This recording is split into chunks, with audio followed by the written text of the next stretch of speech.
I'm Marisa Dalton, a senior financial compliance analyst, and the night my father locked me out of his house was the moment I realized I wasn't standing on the wrong side of a door, but on the edge of a truth he never meant for me to find. Randall blocked the entry as the wind carved through the porch, muttering that I carried bad luck into every room I stepped in and that he wouldn't let my energy ruin the live stream. Lillian was setting up behind him. I kept my eyes on the sliver of warmth spilling across the floorboards while he told me to get off his property before I brought another disaster to his doorstep. The snow hit my face in hard needles when he shut the door, and Lillian's voice drafted through the walls as she complained that I'd thrown off her lighting, her tone sharp enough that I caught the edge of it even through the storm. I walked back to my car without answering because I already understood the simplest part of that moment. Neither of them cared whether I left angry or silent, so long as I left. The cold settled around me in a steady grip, and the dashboard light flickered just enough for me to see the small envelope I'd tucked under it earlier that day. I hadn't opened it yet, though I knew exactly what kind of document was heavy enough to make a sound when it hit the plastic tray. I turned the key, listening to the engine strain as Randall's voice echoed in my head about how I'd never contributed a cent to the life he built. The envelope shifted with the motion, and I knew from the weight alone that whatever was inside would overwrite every story he'd ever used to define me. The envelope waited on my kitchen counter the next morning, and the moment I tore it open, I caught the gleam of an official seal pressed across a stack of claim records, each page heavy enough that it felt more like a verdict than paperwork. The settlement figure stared back at me in clean black type, and I heard Randall's voice from the night before insisting I had never contributed a cent just as clearly as I heard my own breath catch when the number $124,800 appeared without hesitation or ambiguity. I held the page upright against the counterlight, and the crisp formatting left no room for doubt that the payout had been processed in full more than a decade ago.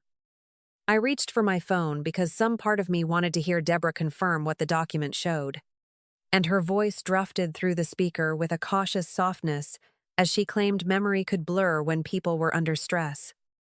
The pause on the line carried the faint shuffle of Randall in the background, and the moment he cut across her with a sharp comment about me digging up old nonsense, the call dissolved into static and a click.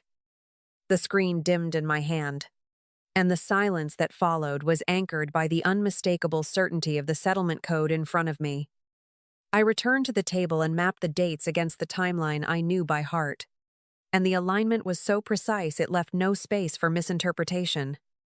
A second glance confirmed the payment had been issued before any of the loans they used as leverage to keep me paying them, and the details were arranged cleanly enough that anyone trained in financial tracing would have recognized the pattern immediately. I pressed my thumb along the edge of the paper, and the raised ink from the processing stamp told me everything I needed about which story was real and which one had been engineered to keep me compliant. The settlement records stayed open beside my laptop as I logged into the county property database. And the moment the mortgage ledger loaded, I felt the familiar tightening across my shoulders that comes whenever numbers fall into place too neatly. The payoff date blinked in a clean row of data, and the timestamp aligned with the settlement week, so precisely that I whispered into the quiet room that no one accidentally clears a mortgage 3 days after a 6-figure payout unless the money came from the same vein. The cursor hovered over the entry long enough for the realization to settle that every supposed loan Randall used to guilt me had been nothing more than a story laid over a debt he never owed. I pulled up an internal training sheet to double-check the standard codes, and the color-coded flags left no room for reinterpretation as the ledger displayed a full satisfaction entry with no secondary lender involved. My phone buzzed with a message from a colleague asking whether I'd caught the new compliance update, and I typed back that the only update I needed was already staring at me in the form of a mortgage balance reduced to 0 in the exact rhythm of my medical settlement. The reply came in a short thread about how that sort of match usually signals guardianship misuse, and the confirmation landed with the same weight as the paper proof spread across my desk.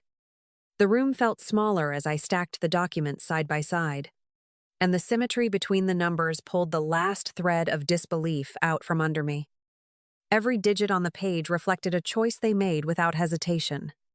and the clean formatting of the mortgage payoff told a story sharper than anything they had ever admitted aloud. I closed the files only after the alignment became impossible to unsee, and the clear trail between the settlement and the house marked the first point on a map I was finally ready to follow.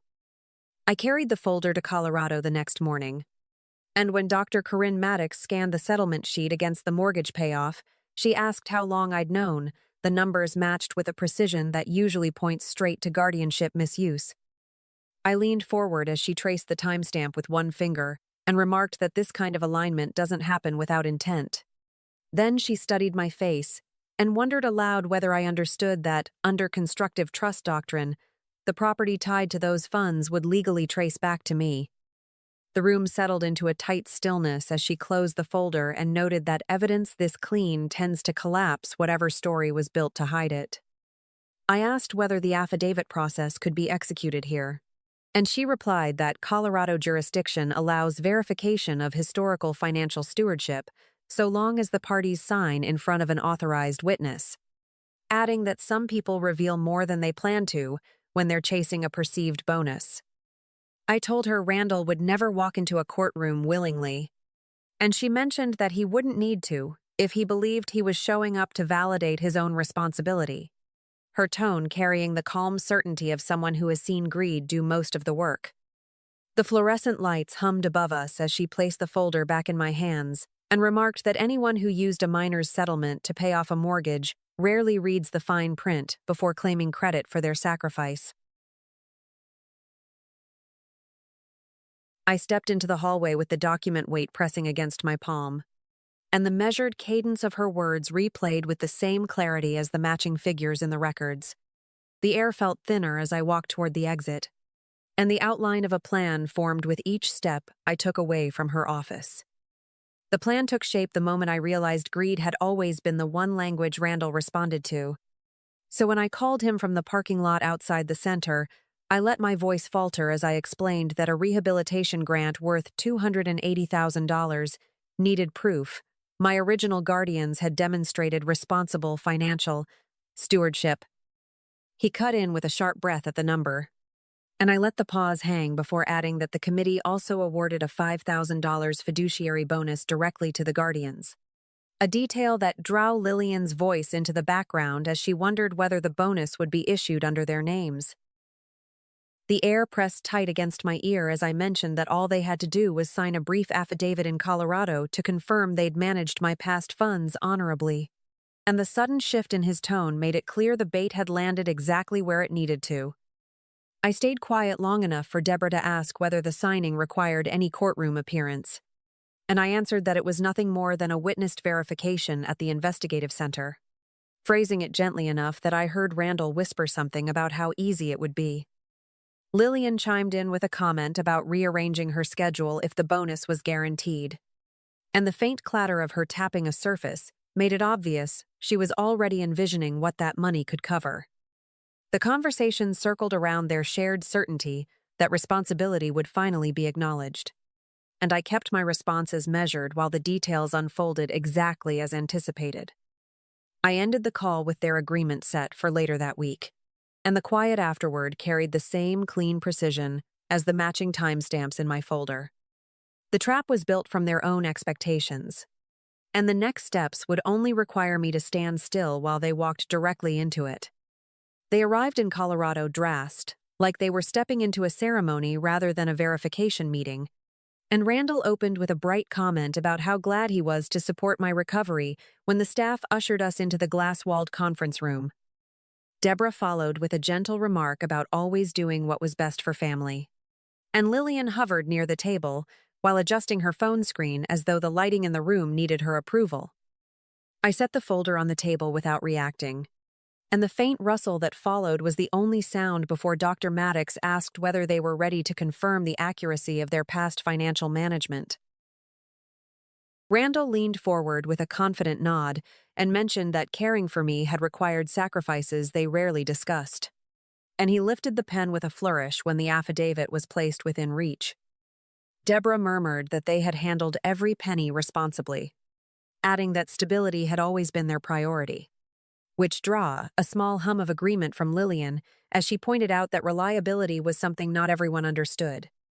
The paper remained untouched, only long enough for Randall to state they had used the settlement to secure a home base for me.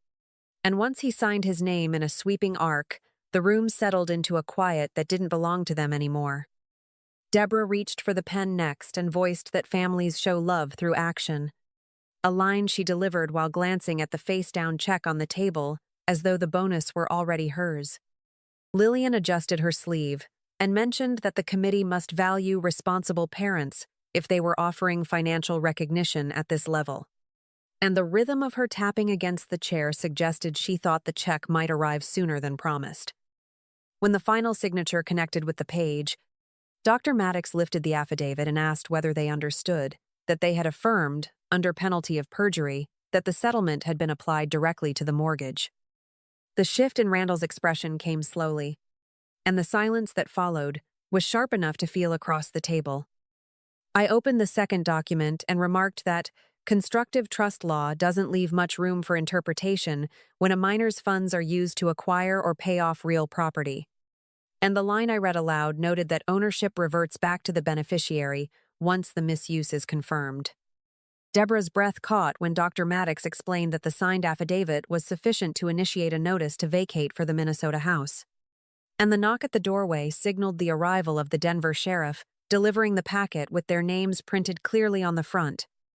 Lillian stepped back and muttered that this wasn't something she could be associated with, then scrolled through the emailed complaint as her face tightened in a way that left no space for hesitation. Randall asked what would happen if they refused compliance, and the sheriff answered that the temporary order was already active and failure to vacate would escalate the matter in Minnesota court. Deborah whispered that everything they had built was inside that house, and her hand trembled just slightly when she reached toward Randall, as though the gesture could hold back the consequences waiting behind the printed pages. I watched them glance between each other without speaking, and the weight of their signatures sat on the table like the final piece of a puzzle they had assembled themselves from the day they cashed my settlement. Lillian moved toward the door with a quiet remark about catching her rideshare, and she added that she couldn't afford reputational damage when she had sponsorship deadlines to meet. Randall called after her with a strained plea about sticking together as a family, but she kept walking with her phone lifted in front of her like the only lifeline she recognized. When the door closed behind her, the room fell still again, and the affidavit lay exactly where they had left it, carrying the truth they had avoided for years but finally put in writing for everyone to see. The eviction order moved faster than I expected, and the attorney I hired in Minnesota called to confirm that Randall and Deborah had 24 hours to clear the house after the affidavit was filed with the court. He mentioned that Randall tried to argue the property was a family asset until the clerk read his signed statement back to him, and the pause that followed was long enough for me to picture him realizing the paperwork he'd chased for a bonus had become the instrument removing him from his own adverse. I listened without responding, and the quiet at the end of the call felt like the final hinge shifting on a door they had forced shut years ago. Later that night, my phone lit up with Randall's number, and the voicemail he left began with a strained question about whether I truly intended to go through with the displacement of my own parents. He stumbled through an appeal to history, adding that mistakes made under pressure shouldn't determine the fate of an entire household. And the message ended with a plea that I reconsider for the sake of what he called our shared foundation. I deleted it before the recording finished, and the action settled over me with the same clarity as watching him sign an affidavit he never bothered to read. The sale of the house closed within a week, and the wire confirmation hit my account with a line of numbers that traced directly back to the settlement they had hidden. I used part of it to secure a condo in Denver, and the first evening I walked through the doorway, I noticed how unfamiliar the space felt without the weight of anyone else's expectations. When the deadbolt turned beneath my hand, the click carried the shape of a life reclaimed, and the room around me held still as if recognizing that no one could force me out again. The condo in Denver felt unfamiliar at first. It's quiet, a kind of stillness I wasn't used to, and I walked through the rooms with the realization that nothing inside them belonged to anyone but me. The key turned easily when I locked the door for the first time, and the small echo that followed carried the same finality as the signed affidavit, now archived in the case file. I stood in the entryway long enough for the weight of that silence to settle. And the absence of their presence felt like the beginning of something steadier than anything I had known before. The next morning, sunlight reached across the floor as if the room were learning its shape, and I caught myself whispering that there was no one left who could decide whether I was welcome in my own home. I placed the moving box on the counter and noticed how my hands steadied when I unfolded the lid. The gesture, simple, but carrying the imprint of every door they once closed behind me. The apartment remained calm as I arranged the first few belongings, and the rhythm of the space felt like it was growing around the fact that I wasn't bracing for someone else's footsteps. That evening, I stood by the window with the city lights rising beneath me, and the faint hum of the street softened into something almost warm as I exhaled. My reflection in the glass looked like someone who had finally stepped out of a story written by others. And the room behind me felt wide enough to hold whatever life would come next. When I turned away from the window, the quiet followed without hesitation, steady as a promise that this time, the space was mine to keep.